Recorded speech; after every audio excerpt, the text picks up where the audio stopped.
बहुत बहुत धन्यवाद। आज बहुत ही सार्थक पहल जो लगातार चल रही है, अखिल भारतीय विंध्य जाति सुधार महासभा की तरफ से होली मिलन का समारोह रखा गया है। पिछले वर्ष भी हम आए थे यहाँ पे और इस साल भी आप लोगों ने भव्य आयोजन किया है। तो मैं आप सभी को हृदय से आभार प्रकट करता हूँ कि आप चंद लोगों में से हैं जो समाज में अलख लगाए बैठे हैं। साथियों, हमारे सामने दो महापुरुषों की तस्वीर है।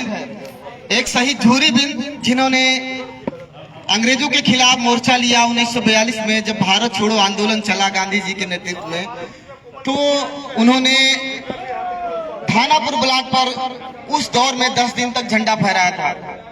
साथियों, हमारे समाज के बड़े बुजुर्ग स्वर्गीय सहदेव महतो जी जो गांधी जी के साथ चलते थे, तो ये हमारी ताकत है। और आज एक और भी बड़ा ही पवित्र और क्रांतिकारी साथियों के बलिदान का दिवस है। आज ही के दिन हमारे देश के महान शहीद भगत सिंह, राजगुरु और सुखदेव जी को फांसी दी गई थी। मैं उनको भी अपने अखिल भारतीय विंध्य जाति सुधार महासभा की इस पावन मंच से नमन करता हूं। साथियों, बहुत बातें मैंने सुनी। इससे पहले जो वक्तव्य हुआ, मैं चाहूंगा, मैं थोड़ी बात रखूंगा, मैं जमीन की बात रखूंगा। तो मैं बहुत सीमित शब्दों में, ये शिकायतें आपकी आई, इससे पहले वक्ताओं ने शिकायत किया कि समाज में जो बिखराव है।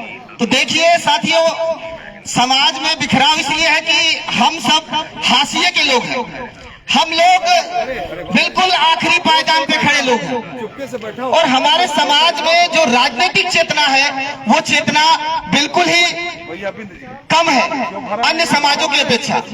तो साथियों, हमें ये जो हमारे अंदर एक धारणा बना दी गई कि हम पढ़ते नहीं, हम पढ़ेंगे तभी आगे बढ़ेंगे, ये कहने वाले लोग दरअसल साजिश कर रहे हैं कि आप स्कूल की तरफ देखिए, आप संसद की तरफ मत देखिए। आप बोले मत, बढ़ाए मत। आपको ये बताया जा रहा है कि आप पढ़ नहीं रहे, इसलिए आप आगे नहीं जा रहे हैं।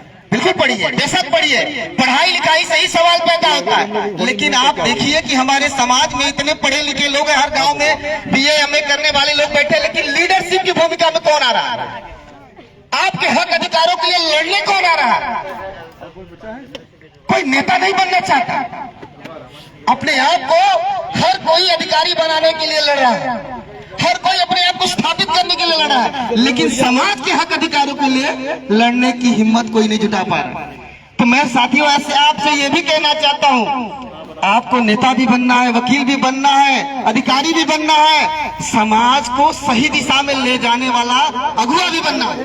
अरे जब तक आप समाज को सही दिशा निर्देश नहीं देंगे अपने व्यक्तिगत लाभ में, और आप जिसको नेता मानते हैं, बहुत शिकायत करते हैं हमारे समाज से, एक सांसद हो गया, विधायक हो गया, जिला पंचायत होगा, हमारी सुनता नहीं। अरे भैया देखो, उसने जमीन पर संघर्ष कितना किया है, कितने लोगों के लिए हक अधिकारों की लड़ा। आपने तो उसकी पूंजी देखी, वो पूंजीपति आदमी है, वो पैसे वाला आदमी। आपने देखी उसकी लग्जरी गाड़ी, उसके साथ 2 गनर और उसका बढ़िया सा कुर्ता देखा, कहा यह बढ़िया नेता है। ऐसे आदमी नेता नहीं होते, ऐसे पूंजीपति होते हैं। और ये जो व्यवस्था चल रही है, ये कैपिटलिस्ट व्यवस्था है, पूंजीपतियों की व्यवस्था है। आपको यह एहसास कराया जाएगा कि गरीब आदमी चुनाव नहीं लड़ सकता, गरीब आदमी नेता नहीं बन सकता, ये आपके जहन में बैठा दिया गया है। तो इस धारणा को तोड़ने वाले विचारों को एक्सेप्ट करिए। आप देखिए कि जब देश आजाद था तो यही गरीब लोग अंग्रेजों के खिलाफ मुखर हुए थे, यही लोग, यही आप समाज में बहुत ही उस तरह की व्यवस्थाएं हैं। लोग शराब पीते हैं, जुआ खेलते हैं, भाई उनकी अपनी जिंदगी है, वो अपनी जिंदगी अपने हिसाब से चला रहे हैं।